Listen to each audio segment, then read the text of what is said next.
60 Minutes Overtime.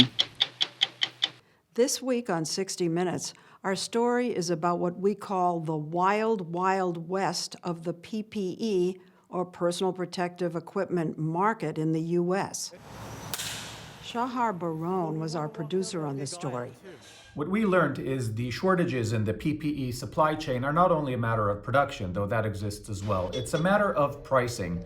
The problem is those who can't afford it. You've got small sheriff's departments, first responders, neighborhood clinics, and they are really reliant on sort of a secondary market where there's already markups in prices, or they have to do without. So this is all PPE? Yeah, gloves, more gloves, N95s. Thomas Teig is the CEO of Direct Relief. It's an organization that bills itself as the largest charitable provider of medicine around the world. This is going to Augusta, Georgia. And he tells us that since the pandemic hit, they've become the largest charitable supplier of PPE. People who call us and say, I really need what you've got. And these are groups that we work with. They're the community health centers and free and charitable clinics. On a good day, they don't have a wonderful financing model. They do this for a mission purpose. They take care of the least fortunate people in our country. Jim Mangia is the CEO of St. John's. It's a chain of health clinics in South Los Angeles serving low-income communities. PPE. Were you able to get what you needed? At various times, yes. Right now we're okay, but I think for many, many, many months, it was really touch and go. We were competing with multi-billion-dollar hospitals.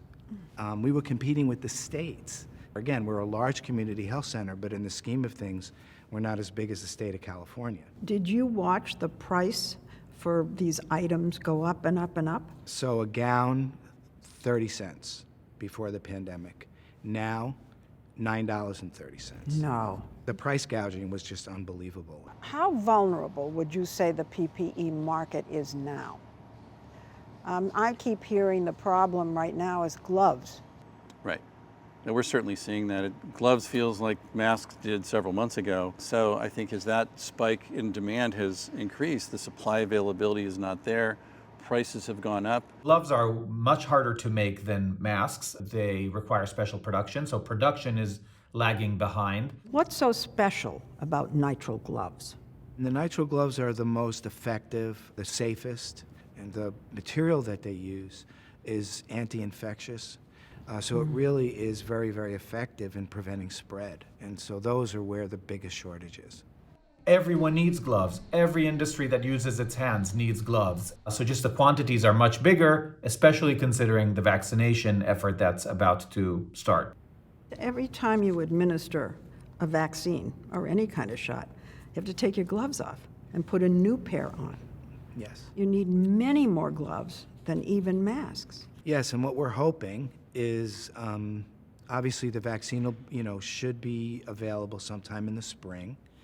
And, we're continuing to stockpile as much You're getting PPE ready as we can. So do you think you're going to be in another bidding war with all the states and all the big hospitals? Undoubtedly. Unless something is done, undoubtedly.